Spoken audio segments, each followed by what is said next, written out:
Los salones del viejo oeste, uno los ve en las películas, ¿verdad? Un jinete solitario empuja esas puertas batientes, el piano se detiene, todo el mundo se calla y los ojos se vuelven hacia el extraño. Una escena de aventura, duelos heroicos y cierto glamour. Pero, mi querido, ¿y si te dijera que casi todo eso es pura invención? La verdad, verás, era mucho más sucia, más áspera, menos sobre tiroteos y más sobre una inmundicia abrumadora de la que no se podía escapar. Hoy voy a levantar el velo de esa fantasía de Hollywood y te contaré la impactante verdad sobre los salones del viejo oeste. Y créeme, eran más inmundos de lo que puedes imaginar. Primero, olvídate de esos grandiosos edificios de madera que ves en las pantallas. Los primeros salones, amigo mío, no eran más que estructuras temporales. Piensa en una nueva mina o en un pequeño pueblo ferroviario.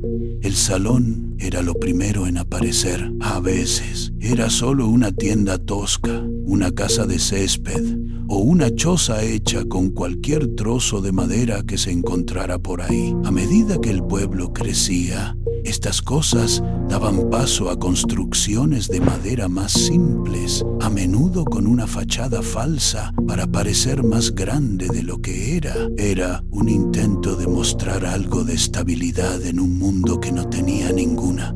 Solo en las ciudades más prósperas, como Deadwood o Tombstone, encontrabas los salones más elaborados. Pero lo primero que notarías al entrar, y eso te lo garantizo, era el olor. Era un cóctel denso y fétido de cerveza vieja, whisky barato, cuerpos sucios y humo espeso de tabaco. Cada vez que la puerta se abría, una nueva ola de polvo y estiércol de la calle sin pavimentar entraba. Los sonidos también eran diferentes. La música era un lujo. Los principales sonidos eran el murmullo bajo de las conversaciones, puntuado por las toses secas de hombres enfermos. Visualmente, el lugar era simplemente inmundo. Los pisos eran de madera bruta, cubiertos por una capa de acerrín para absorber derrames y escupitajos de tabaco, creando una superficie perpetuamente húmeda y sucia. La barra estaba pegajosa y todo el lugar estaba tenuemente iluminado por lámparas de queroseno que soltaban humo. Incluso las icónicas puertas batientes no eran para entradas dramáticas, eran para ventilación, créelo o no. Y no era solo el olor, no. El salón del viejo oeste estaba sucio en el sentido más literal de la palabra, convirtiendo estos lugares atestados en verdaderos criaderos de enfermedades mortales. Las amenazas allí dentro eran a menudo invisibles, pero mucho más peligrosas que cualquier tiroteo. Para la gente común en la frontera, bañarse era una tarea enorme y rara. El agua tenía que ser transportada a mano y calentada al fuego. En una familia normal, todos se lavaban en la misma palangana de agua, empezando por el padre y terminando con el niño más pequeño. Al final, el agua estaba fría y sucia. La higiene bucal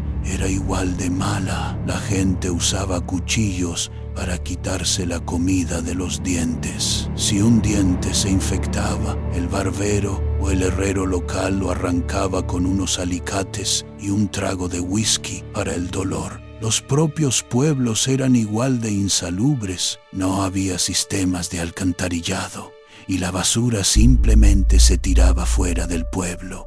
Toda esta suciedad era constantemente arrastrada al concurrido salón. Este ambiente era un paraíso para plagas como piojos, moscas y cucarachas. Esta combinación perfecta de mala higiene, falta de saneamiento y plagas hacía del salón un lugar increíblemente eficiente para la propagación de enfermedades. El cólera podía arrasar un salón debido a los vasos compartidos y sucios. La tuberculosis se propagaba fácilmente en las habitaciones cerradas y llenas de humo. La viruela, otro virus altamente contagioso, también se propagaría como la pólvora. En realidad, era mucho más probable que murieras de una enfermedad contraída en un salón que de una bala. Piénsalo. Y el whisky, ¡ay! El whisky. Además de la suciedad física y biológica, había otro tipo de inmundicia que fluía libremente, la propia bebida. El whisky que bebían los vaqueros rara vez era ese bourbon suave y añejo que uno se imagina. La mayoría de las veces era una mezcla asquerosa y peligrosa, conocida por nombres como barniz de ataúd, jugo de tarántula o tripa podrida. El verdadero whisky añejo era un lujo raro. Para satisfacer la demanda de licor barato, los dueños de los salones creaban bebidas falsas. La base solía ser alcohol de grano crudo y barato. Para convertir esto en whisky, añadían azúcar quemado para darle color y un trozo de tabaco de mascar para darle una patada con una dosis de nicotina. Pero los ingredientes más alarmantes eran los productos químicos venenosos. Las recetas de bourbon falso pedían aditivos como trementina y creosota, un conservante de madera. El producto final era un líquido áspero que podía enfermar violentamente a una persona. El nombre tripa podrida era una descripción literal de su efecto, y no era solo uno o dos casos aislados, no. Era una industria generalizada, con casi ninguna regulación gubernamental. Incluso la cerveza era una decepción. Sin refrigeración, se servía a temperatura ambiente, a menudo sin gas y rancia, y al igual que el whisky, a veces se adulteraba con narcóticos para que pareciera más fuerte. Una verdadera trampa, diría yo. Ahora, sobre el vicio y la violencia, no era como en las películas. No.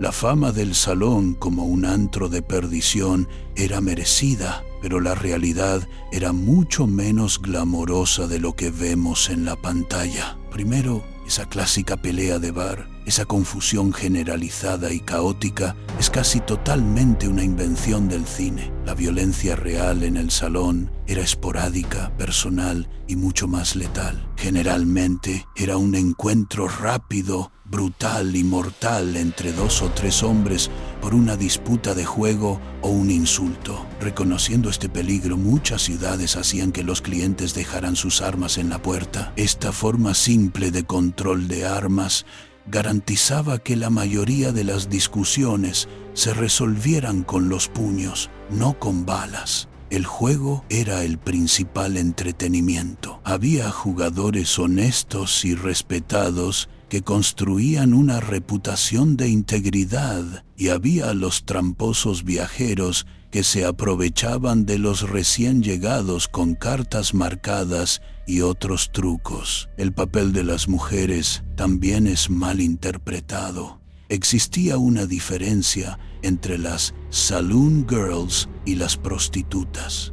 Las saloon girls eran artistas. Su trabajo era cantar, bailar y conversar con los clientes solitarios para que siguieran comprando bebidas. Para muchas mujeres, este era un camino hacia la independencia financiera. La prostitución era una línea de trabajo separada y mucho más peligrosa. Y por último, no todo el mundo era bienvenido. Al contrario de la imagen de un lugar sin ley y de total libertad, el salón era un ambiente altamente estructurado, con reglas rígidas y no escritas y claras líneas de exclusión. El salón era el centro social de la frontera para el hombre blanco. Era donde vaqueros, mineros, hombres de la ley y forajidos podían encontrarse. La línea entre un hombre de la ley y un forajido era a menudo sorprendentemente tenue. Sin embargo, este crisol tenía límites bien definidos. Una mujer respetable jamás pisaría un salón. La exclusión racial también era la regla. Los nativos americanos y los inmigrantes chinos no eran bienvenidos. Aunque los hombres negros eran una parte significativa del oeste, también solían ser excluidos de los salones de blancos y establecían los suyos propios. Un grupo sorprendentemente excluido era el soldado del ejército de los EEU. Muchos asiduos al salón sentían un desdén natural por el uniforme y la autoridad que representaba. Dentro del grupo aceptado de clientes, el comportamiento se regía por un código estricto. La privacidad era fundamental. Nunca hacías preguntas personales sobre el pasado de un hombre, y una costumbre poderosa era la obligación de comprar una ronda de bebidas. Negarse a una bebida ofrecida era un insulto terrible. Así que, mi querido, el salón romantizado de Hollywood es pura ficción. La verdad histórica es que el salón de verdad era un centro de enfermedades, crudo, inmundo y con un olor horrible. Servía bebida envenenada a una clientela seleccionada, gobernada por códigos sociales rígidos. Esta sucia realidad, sin embargo, es un símbolo mucho más preciso y poderoso del oeste americano que el mito que lo ha reemplazado. Revela un mundo no de héroes simples, sino de personas reales, luchando por sobrevivir en un mundo hostil. Y esta, amigo mío, es la verdadera historia de los salones del viejo oeste.